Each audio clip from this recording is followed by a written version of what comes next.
naku, Armea! Dapat lang naparusahan ng kamatayan yung tabo na yon.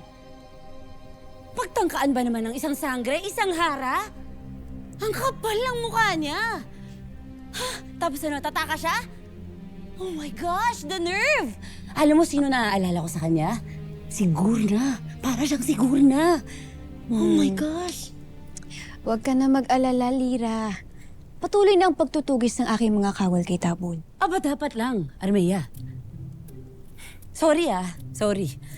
Sa tinagal-tagal ko dito sa Encantadia, pinalaki ako na dapat nagre-respeto ng mga konseho na kagaya niya. Lalo na yung mga senior citizen. Halata namang senior siya, di ba? Pero, yung tabo na yun, nang sasagad. Sobra-sobra, hindi ko kaya. Pero buti na lang ligtas ka.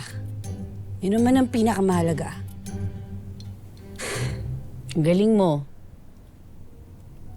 Nahuli mo ang kataksila ni Tabon sa'yo at sa buong kaharian.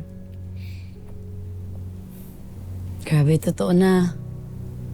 Hindi ka na isang paslit, aking kapatid. Kundi isang hara na may matalas na pag-iisip. May tapang na hindi matatawaran.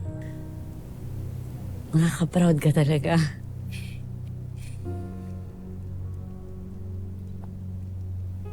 Sabi sa Laesh pa. Sisi. Nga umiyak. Ikaw kasi.